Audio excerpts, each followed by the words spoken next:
Auzubillahiminash-shaytanir-rajim. Bismillahir-rahmanir-rahim. Assalamu alaikum. My name is Sana Sultana, PhD scholar from Bhavtin Zikra University Multan. अच्छा guys, आज मैं आप सारों को बताऊंगी कंटिन्यूस फंक्शन डिस्ट्रीब्यूशन का इंट्रोडक्शन सिर्फ आपको दूंगी और इंशाल्लाह नेक्स्ट उसमें आपको एग्जांपल सिखाऊंगी। आज के लेक्चर में आप लोगों को मैं क्लासेस बनाते कैसे हैं कंटिन्यूस फ्रीक्वेंसी डिस्ट्रीब्यूशन की, वो बनाना आप लोगों को सिखा दूंगी। तो इसकी एग्जांपल मैं आप लोगों को फ्रीक्वेंसी डिस्ट्रीब्यूशन बनाना नेक्स्ट लेक्चर में आपको कि क्लासेस कैसे बनाते हैं। कंटिन्यूस डिस्ट्रीब्यूशन में जो मसला होता है वो क्लासेस बनाने का होता है। डिस्क्रीट में तो बड़ा आसान था, आपने वेरिएबल की ये क्लासेस थी 0 से लेकर 7 तक क्लासेस थी, आपने 8 क्लासेस इजीली बना ली। टैली किया फ्रीक्वेंसी डिस्ट्रीब्यूशन, ये टैली और फ्रीक्वेंसी डिस्ट्रीब्यूशन तो बनाना कोई मसला नहीं है, वो पूरा डिस्क्रीट की तरह है। मेन मसला कंटिन्यूस वाले में होता है कि ये क्लासेस कैसे बनाएं। तो आज इस मसले को डिस्कस करते हैं कि कंटिन्यूस फ्रीक्वेंसी डिस्ट्रीब्यूशन में क्लासेस कैसे बनती हैं।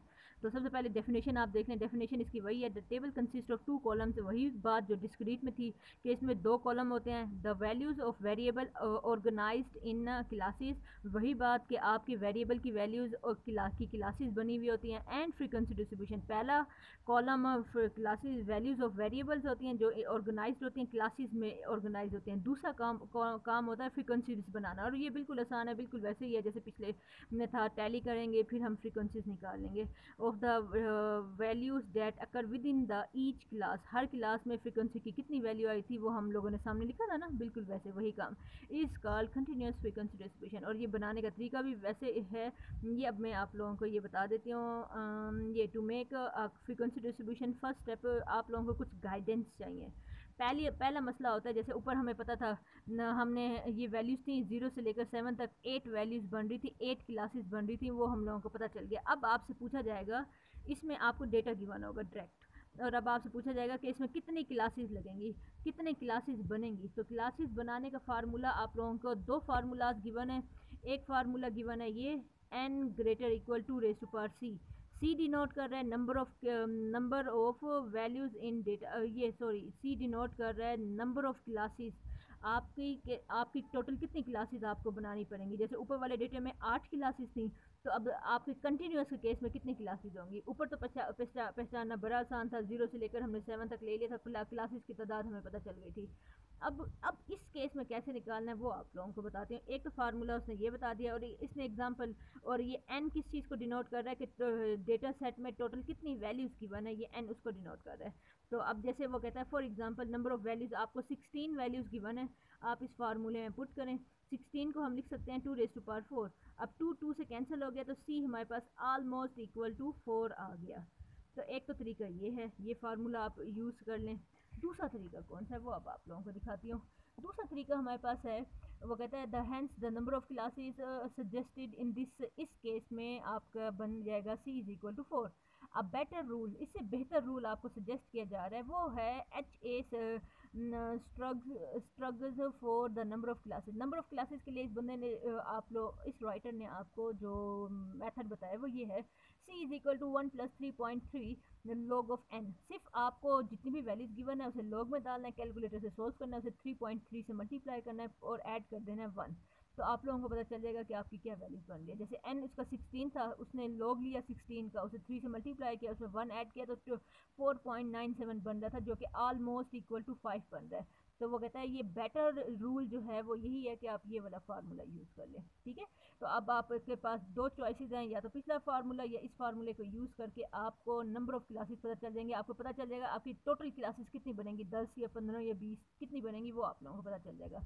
अब अगला स्टेप क्या है, जिसे बोलते हैं क्लास विड्थ। क्लास विड्थ के लिए हम लोग क्या करते हैं, फार्मूला ये डायरेक्ट आपको बता देती हूँ। मतलब यहाँ पे एक क्लासेस होती है ना, इसमें 2 वैल्यूज होती है, एक लोअर लिमिट होती है, एक अपर लिमिट होती है। तो ये लोअर लिमिट तो आप निकाल लेते हो, तो किसी तरह से लोअर लिमिट आप सपोज सबसे छोटी वैल्यू आप ले लेंगे। तो अपर लिमिट कैसे निकलेगी, आपने इन दोनों के दरमियान एक खास डिस्टेंस होता है, डिफरेंस होता है, उस वो डिफरेंस कैसे पता चलेगा, वो इस फार्मूले से आपने मैक्सिमम वैल्यू मिनिमम वैल्यू से माइनस करना है, और सी क्या है, ये जो ऊपर आपका निकलेगा, सी से डिवाइड कर देना है, आपकी क्लास फिर निकल आएगी। तो ये केस आपको ऊपर अभी भी बताया था 16 वाला, और ये उसने ऑलमोस्ट ये निकाला है, उसने निकाल लिया उसने, उसी केस में इसने 1.5 निकाल लिया, ठीक है। अच्छा अब ये आप लोगों को ये करके दिखाते हैं। जैसे क्या है हमारे पास, सपोज़ किया एक डेटे में 0.5 the set of data is 0.5 and maximum value is this. आपके पास मिनिमम डेटा, आपके पास सबसे छोटी वैल्यू 0.5 है और मैक्सिमम वैल्यू 9.5 है, और आपको बताया जा रहा है कि आपने W आपके पास मतलब क्लास विड्थ जो है वो हमारे पास 1.5 है। ओके, ये भी बात समझ आती है। तो अब वो कहता है ज़रा हमें वो क्लासेस बना के दिखाओ। ये इसने क्लासेस बनाई हुई है, ये कैसे बनाई हैं वो आपको बता देती हूँ। ये 0.5 आपने 0.5 से स्टार्ट किया, इसके अंदर 1.5 आपने ऐड किया, तो 1.5 ऐड करेंगे तो अपर लिमिट निकल आएगी, लोअर लिमिट 0.5, इसमें 1.5 ऐड करेंगे तो 2 बन जाएगा, 2 ये यही एज इट इज़ नीचे आएगा, इसमें 1.5 ऐड करेंगे तो 3.5 आएगा, फिर ये नीचे एज इट इज़ आ जाएगा, इसमें आप क्या करेंगे 1.5 ऐड करेंगे तो 5 आ जाएगा, दोबारा ये नीचे आएगा, इसमें 1.5 ऐड करेंगे तो ये आएगा, फिर ये ऐसे करते करते आपने तब तक करना है जब तक आपकी ये लास्ट ये जो वैल्यू जो है वो कवर नहीं हो जाती। तो अब ये 8 पे भी, अब मैं 8 पे चाहते ही स्टॉप कर देती, लेकिन मेरी वैल्यू मैक्सिमम वैल्यू तो 9.2 है, तो मुझे 9.2 तक जाना था, तो 8 ये नीचे एज इट इज़ आया, इसमें दोबारा मैंने 1.5 ऐड किया तो ये 9.5 बन गया। इसका मतलब है मेरी अब 9.2 जो है वो कवर हो गई है, यहीं तक मुझे स्टॉप कर देना चाहिए। ये क्या है, 1 2 3 4 5 6 क्लासेस आप लोगों की बन गई हैं। अब मैं आपको एक एग्जांपल समझाती हूँ, एग्जांपल से ये सारा कुछ मैं आप लोगों को समझाती हूँ। चलो बच्चों, मैं एग्जांपल आपको इंशाल्लाह नेक्स्ट लेक्चर में बताती हूँ। अपनी दुआ में याद रखिएगा। अल्लाह हाफिज़।